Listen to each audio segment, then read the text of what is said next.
This video is going to be a part 2 to that type 2 refrigerant recovery video that I made. So this is, we're going to work on, we're going to pull a vacuum on the system here. So I got my gauges hooked up. I have my high side hose hooked up to the receiver, up to the king valve. That king valve is mid-seated. So if there is a receiver, you will always hook up to that king valve. I have my suction side hooked up. I've taken out the Schrader core with my Schrader core removal tool, and you can see that I don't have any pressure on this system.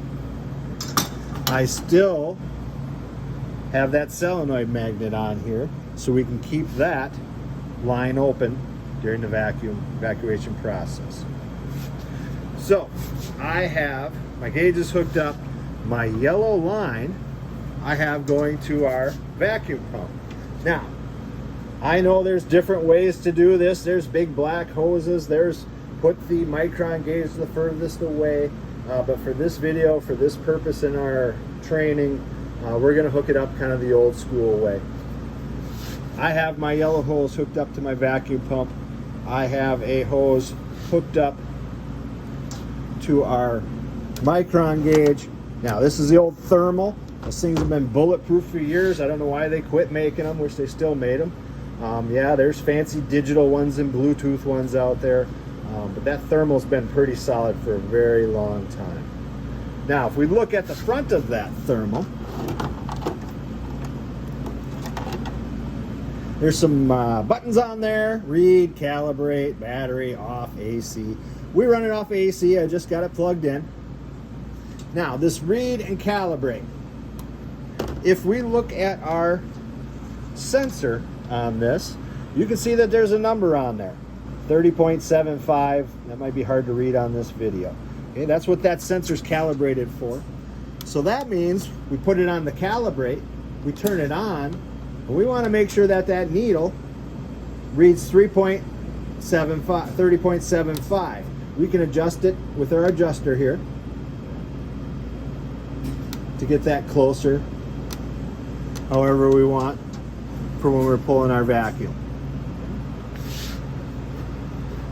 If we look at our vacuum pump, there is a handle on the side of here. It says closed, open. If I turn that pump on right now, right here, okay, listen to the sound of that pump. That pump's really not doing much of anything because our valve is closed. Okay, well, let's go back here. We'll open up our hoses. In this instance, we open up both hand valves all the way, not halfway, not 3/4 of the way. Open them up all the way, so we're pulling from both of these lines. We don't drink out of a straw when we pinch it off, right? We want to make sure that we got full port on all of those. So if we go back to our vacuum pump's pretty quiet. If you put this on, go to lunch, come back, nothing's going to happen. Okay? So we have to open this. Now notice the change in the tone of that vacuum pump. That vacuum pump's working now. It's pulling a vacuum. If you had any pressure in that system, because, well, we probably pressurized it to leak check before that. If we didn't get all the pressure out of it, and you try to start that vacuum pump up, wherever this is pointed, you do not want to be on the other side of that, because that pressure will shoot oil out of that thing about 30 feet. If you do that in my lab, you're going to be doing a lot of cleaning. So make sure that there's no pressure on that. Make sure that we open up our blue hand valve. Make sure that we have tight connections.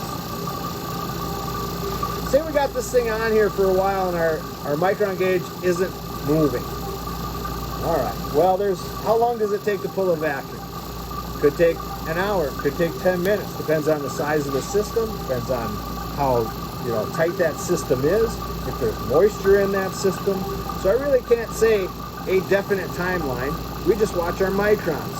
When those microns start dropping, we want to get that below 500 microns, and we want it to stay below 500 microns when we test it. And we test it by just closing this valve again and watching that micron gauge and making sure that the needle doesn't go up. So we're going to have that pumping. Now, what if that needle isn't moving? What if it isn't doing anything? One of the ways that we can tell is we can shut off right at the pump. Hear the way that pump changes? The pump isn't really working. And we should really start to see that micron gauge drop. If it doesn't drop, there might be a problem with your micron gauge.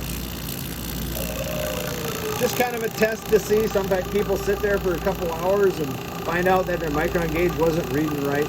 So we're going to read that until that gets under 500, holds under 500. Then we know that we got a nice vacuum on that system.